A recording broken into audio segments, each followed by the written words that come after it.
a little bit about what led you to work on Savannah River site.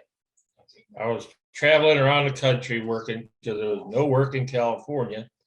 So me and a friend of mine decided we were going to go to Maryland because my wife thought, or we were going to Connecticut because my wife always wanted to move on the East Coast. So we got in the truck and left. Thought we'd get a job there and stay, but it didn't turn out that way. And after some time, we started heading home and ran out of money. So our union got us into work at a few places on the way home, and Savannah River was one of them. I guess. What did you do when you worked down Savannah River? I was a pipe fitter there. And a welder too. I just lost. What areas and what type of work? Well, I was working on piping, waters and stuff like that. Do you feel like you were exposed to anything out there when you were out there? It was possible because that was a pretty dirty place, I find out. Did you know at the time that there was things that could be hazardous, or did you find that out later? Found it out later. Never knew it at the time. They don't tell you that. So how did you end up hearing about the medical screening program? I think I got something in the mail originally, and I went from there just because I thought this is a good idea to get checked out. You never know what you pick up no matter where you go. And so I think that's how it started. A mail thing was sent to me. Then I replied. Then the lady in Oak Ridge got a hold of me and kind of went from there. And then I ended up with that x-ray, the famous x-ray they took of me, which was actually that year, it turned into a scan instead of an x-ray. The scan creates more visual picture. So at the bottom of that picture was this shiny spot. And then things got ugly. That's when they found that tumor on my kidney. And then every year now, I feel real good because they check it out. I get a scan, and that's kind of in question. They keep looking there. And I get ultrasounds and scans. Ultrasound once a year, and then the scan once a year, but they're 6 months apart. So every 6 months, I get an idea what's going on inside there. And it's been said Christmas Eve will be 7 years clean. So I'm real happy about that. So did you have any symptoms when you went in for the scan?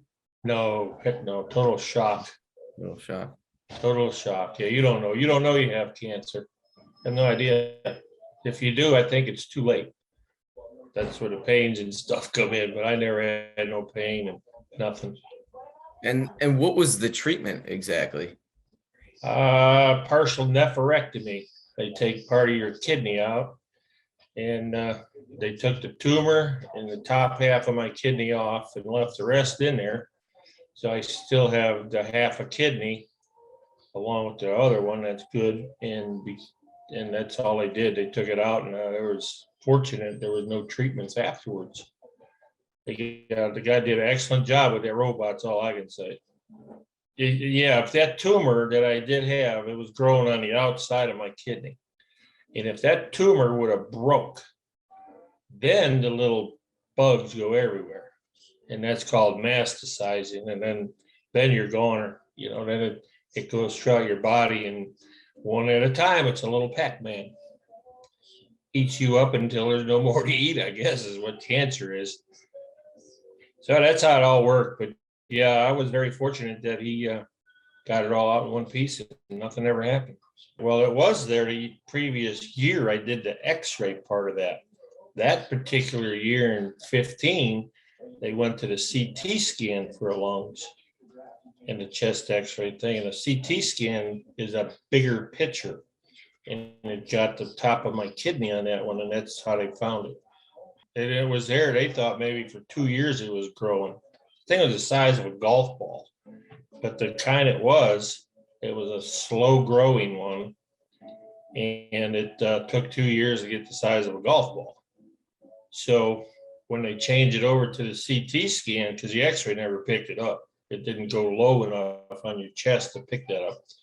So when the CT scan did, there normally are bigger pictures, so it picked it up on the corner there, and then that's how they found it.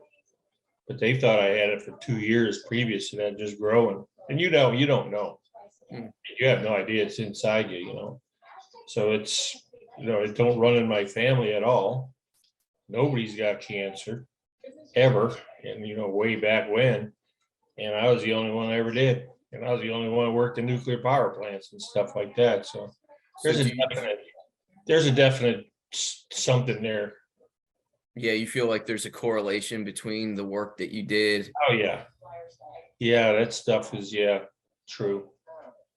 But anyway, without that CT scan, we wouldn't be having this chat today.